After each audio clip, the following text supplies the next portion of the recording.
Hello అండి, అందరికీ నమస్కారం. నేను మీ కట్టా కార్తీక్. ఆంధ్రప్రదేశ్లో అధికారం మారింది. వైసీపీ నుంచి కూటమి చేతుల్లోకి వచ్చింది. కానీ తిరుపతిలో ఇంకా భూమన రాజ్యాంగమే నడుస్తుందా? భూమన అనుచరుల వీరంగమే నడుస్తుందా? గతంలో భూమన అనుచరులు ఏ రకంగా చేసేవాళ్ళో ఇప్పుడు అదే పద్ధతిలో అదే రకంగా రెచ్చిపోతున్నారా? ఇప్పుడు లేటెస్ట్గా ఒక వీడియో చాలా పెద్ద వైరల్గా మారింది. భూమన కరుణాకర్ రెడ్డి కుమారుడు భూమన అభినయ్ రెడ్డి మొన్న తిరుపతి ఎమ్మెల్యే వైసీపీ క్యాండిడేట్గా పోటీ చేశారు. జనసేన అభ్యర్థి చేతిలో ఓడిపోయారు.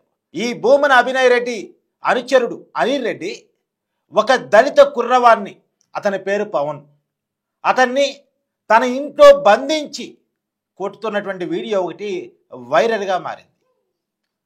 పైగా బంధించి కొట్టడమే కాదు, ఆ వీడియోని మళ్ళా వాళ్ళ తండ్రికే పంపించాడు. ఇదిగో నీ కొడుకు సంగతి ఇదా, మేము కొడుతున్నాం, నీ కొడుకుని చంపేస్తాం ఇలా అని చెప్పేసి వాళ్ళ తండ్రికి వీడియో పంపించి బెదిరించారంట. పైగా ఆ వీడియోలో చూస్తే వీరికి ఏడుపు రావట్లేదు, ఏడుపు తెప్పించారు, కళ్ళలో నీరు తెప్పించారు, ఒంట్లో రక్తం కాదు కళ్ళలో నీరు కావాలి అని చెప్పేసి అంటున్నటువంటి మాటలు పెద్ద ఎత్తున వైరల్గా మారాయి. ఎవరి అనిల్ రెడ్డి అనేది ఒకసారి చూసినప్పుడు వైసీపీ తిరుపతి సోషల్ మీడియా ఇన్ఛార్జిగా భూమన అభినయ్ రెడ్డి ప్రధాన అనుచరుడిగా తెలుస్తూ ఉంది. భూమన అభినయ్ రెడ్డి అండ చూసుకొనే ఈ రకంగా చేస్తున్నారు అనేటువంటిది అక్కడ ప్రజలు మాట్లాడుకుంటున్నమాట. ఇది మాత్రమే కాదు, ఈ సంఘటన మాత్రమే కాదు, ఇంకొక భూమన అభినయ్ రెడ్డి అనుచరుడు చైతన్య, అతను అద్దెగా తీసుకున్న షాపుకు రెంట్ అడిగినందుకు యజమాని మీద యజమాని ఆఫీసుకు పోయి గత కొన్ని రోజుల క్రితం వీరంగం సృష్టించడం అప్పట్లో చాలా పెద్ద వైరల్గా మారింది. తర్వాత చైతన్య మీద కేసు నమోదైంది. మరి ఎలాంటి చర్యలు తీసుకున్నారు అనేది ఇంకా క్లారిటీ లేదు. స్టేషన్ మీద ఇచ్చే పంపించారనేటువంటి ఆరోపణలు ఉన్నాయి. ఇలా చర్యలు తీసుకోవడంలో పొరపాట్ల వల్లే వీళ్ళు పదే పదే వీరంగం సృష్టించగలుగుతున్నారు అనేది అక్కడ ప్రజలు మాట్లాడుకుంటున్న మాట.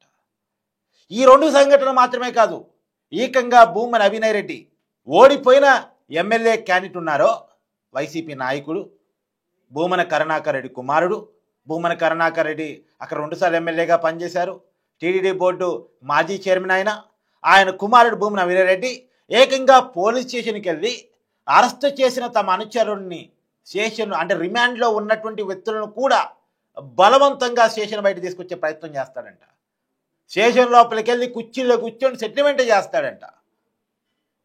ఈ రకంగా భూమన అభినయ్ రెడ్డి ఒక రాజ్యాంగేతర శక్తిగా తిరుపతిలో మారాడు అని చెప్పేసి ఇప్పటికీ అతని అనుచరుల వీరంగం తిరుపతి ప్రజానికాన్ని భయభ్రాంతులకు గురి చేస్తూ ఉంటుంది అనేది అక్కడ ప్రజలు మాట్లాడుకుంటున్నమాట. నిజానికి కూటమి అధికారంలోకి వచ్చిన తర్వాత పరిస్థితులు మారిపోతాయి, గతంలో లాగా ఉండవు. ఈ భూమన అభినయ్ రెడ్డి అనుచరుల ఆగడాలకు పుడుస్తా పడుతుంది. అంటే గతంలో ప్రజలు అక్కడ చెప్పుకున్నటువంటి వాళ్ళ మాట ప్రకారం వాళ్ళు కావాలనుకున్న ప్రదేశం వాళ్ళకి ఇచ్చేయాలి, వాళ్ళు కావాలనుకున్న షాపు వాళ్ళకి ఇచ్చేయాలి, వాళ్ళు అడిగిన కమిషన్ వాళ్ళకి ఇచ్చేయాలి, వాళ్ళు చెప్పినట్టే వ్యాపారం చేయాలి, వ్యాపారంలో వాళ్ళ కమిషన్ వాళ్ళకే కావాలి. అలా కాదు అంటే, అలా కుదరదు అంటే జీవించటానికి అనర్హులవుతారు ఎదురు తిరిగిన వాళ్ళు. ఆ రకంగా గతంలో నడిచేదంట. ఆ పరిస్థితి నుంచి మార్పు రావాలనే, తమ జీవితాల్లో వెలుగు రావాలనే వారు ప్రభుత్వాన్ని మార్చుకున్నారు. అక్కడ ఎమ్మెల్యేని ఓడించారు, జనసేన అభ్యర్థి గెలిపించారు. కానీ ఇప్పటికీ వాళ్ళు అలాగే కొనసాగిస్తున్నారు. ఇప్పటికీ వాళ్ళ ఆగడాలు అలాగే కొనసాగుతున్నాయి. కొద్దిగా తగ్గుండొచ్చు కాక, కానీ మొత్తంగా ఆగలేదు అని అక్కడ ప్రజలు భయభ్రాంతులకు గురవుతున్నటువంటి పరిస్థితి. ఈ పవన్ ఎవరైతే ఈ అనిల్ రెడ్డి చేతుల్లో దెబ్బలు తిన్నటువంటి దళిత వ్యక్తి ఉన్నారో అతను ఇప్పుడు కాన్ రావట్లేదు, ఎక్కడున్నాడో అని తెలియదు. ఈ పవన్ తండ్రి జయరాజు 2 రోజుల క్రితం తిరుపతి ఎస్పీని కలిసి వీడియోతో సహా కంప్లైంట్ ఇచ్చాడంట. ఆ కంప్లైంట్ మేరకు ఇప్పటికే అనిల్ రెడ్డిని పోలీసులు తమ అదుపులో తీసుకున్నారు. అయితే జయరాజ్ చెప్తా ఉన్నాడు, అతను పులిచెర నియోజకవర్గానికి సంబంధించిన వ్యక్తి అంట. అత్యంత దారుణంగా నా కొడుకును కొట్టారు, నా కొడుకుని ఇంకేమైనా చేశారా అనేటువంటి భయం నాకు ఉంది అని చెప్పేసి అతను వాపోతున్నటువంటి పరిస్థితి. నేను వాళ్ళ తండ్రి గారి నెంబర్ కూడా కనుక్కునేటువంటి ప్రయత్నంలో ఉన్నాను. ఖచ్చితంగా టచ్లో తీసుకొచ్చుకుంటాను. ఏం జరిగింది అనేటువంటి విషయాన్ని అందరికీ తెలియపరచడం కోసం నేను ప్రయత్నం చేస్తాను. అయితే ఇప్పటివరకు నాకు తెలియవచ్చిన సమాచారం, అక్కడ స్థానికులతో మాట్లాడితే తెలియవచ్చిన సమాచారం ఏంటంటే, యాక్చువల్గా ఏదో బైక్ తీసుకున్నారట, డబ్బులు ఇవ్వాలట. ఆ డబ్బులు కాడ వచ్చినటువంటి ఇష్యూ కాడ అనిల్ రెడ్డి ఈ పవన్ని బంధించేసి ఇంట్లో తీసుకెళ్ళి కొట్టారట. ఏదన్నా ఆర్థిక లావాదేవీలు ఉంటే కేసులు పెట్టుకోవచ్చు, పెద్దల ద్వారా మాట్లాడించుకోవచ్చు. కానీ ఈ కొట్టటాలు, చంపటాలు, రౌడీజం చేయటాలు ఏంటి? ఈ దళితుల మీద ఈ దౌర్జన్యకాండి ఏంటి? ఇంకెన్నాళ్ళు? మనం గతంలో చూసాం, చంపేసి డోర్ డెలివరీ చేసిన విషయాలు. ఇప్పుడు ఆ కేసు మళ్ళా పరిశీలనకు వచ్చింది, ఎంక్వైరీ జరుగుతూ ఉంది. ఎమ్మెల్సీ అనంతబాబు, ఇంకా వైసీపీలో ఉన్నారు ఆయన, సుబ్రహ్మణ్యం తన కారు డ్రైవర్ని చంపేసి డోర్ డెలివరీ చేశారనేటువంటి కేసును ఆయన ఎదుర్కొంటా ఉన్నారు. అప్పట్లో ఆయన ఒప్పుకున్నాడు, కానీ ఆయన బెయిల్ మీద బయటకు వచ్చిన తర్వాత వైసీపీ మళ్ళీ ఇంకా ఆయన ఓన్ చేసుకుని తప్ప ఆయన పార్టీని సస్పెండ్ కూడా చేయలేదు. సరే, ఆ కేసు మళ్ళీ రీఓపెన్ అయింది. ఇప్పుడు దాని మీద ఎంక్వైరీ నడుస్తూ ఉంది. ఇప్పుడు ఇక్కడ దళిత కుర్రవాడిని కొట్టి వీడియో తీసి మళ్ళీ అదే కుటుంబానికి ఆ వీడియో పంపించటం, అక్కడేమో చంపేసి డోర్ డెలివరీ చేయటం, ఇక్కడేమో కొట్టి వీడియో తీసి వాళ్ళ కుటుంబ సభ్యులు పంపించడం, చంపుతామని బెదిరించడం. దీన్ని ఎలా చూడాల్సిన పరిస్థితి కనపడతా ఉంది? దీన్ని ఏమనాల్సిన పరిస్థితి కనపడతా ఉంది? అంటే వాళ్ళు చెప్పినట్టు వినకపోతే, వాళ్ళు అడిగింది ఇవ్వకపోతే ఈ సమాజంలో మనుషులు బతకనివ్వరా?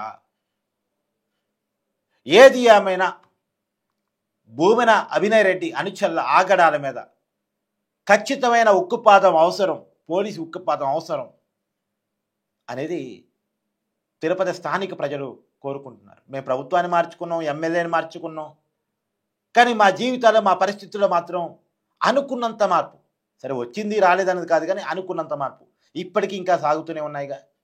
భూమన అభినయ్ రెడ్డి తండ్రి భూమన కరుణాకర్ రెడ్డి గారు నీతులు చెప్తూ ఉంటారు, సూక్తులు చెప్తూ ఉంటారు, ప్రజలకి పాఠాలు చెప్తూ ఉంటారు, ప్రభుత్వానికి పాఠాలు చెప్తూ ఉంటారు, నీతి వాక్యాలు చెప్తూ ఉంటారు.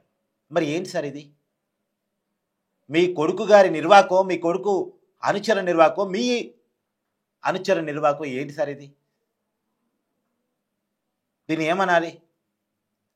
తిరుపతి వేదికగా ఒక రౌడీ సామ్రాజ్యాన్ని, రౌడీ రాజ్యాంగాన్ని, రౌడీ సమాజాన్ని నడిపించాలనుకునే ఈ ఆలోచన ఏమనాలి సార్? దీన్ని మీకు సంబంధం లేకపోతే ఒకవేళ ఈ సంఘటన అన్నిటి పట్ల ఆ చైతన్య రెడ్డిని డిజోన్ చేసుకోండి, అనిల్ రెడ్డిని డిజోన్ చేసుకోండి, వాళ్ళని మీ పార్టీ నుంచి సస్పెండ్ చేయండి, వాళ్ళకి మీకు సంబంధం లేదని చెప్పండి, వాళ్ళు మానచర్యలు కాదని చెప్పండి, దీన్ని మేము ఎంకరేజ్ చేయమని చెప్పండి, వాళ్ళ మీద చర్యలు తీసుకోవాలని మీరే డిమాండ్ చేయండి. ప్రతి దాంట్లో మీడియా ముందు కొంచెం డిమాండ్ చేస్తూ ఉంటారుగా, డిమాండ్ చేయండి.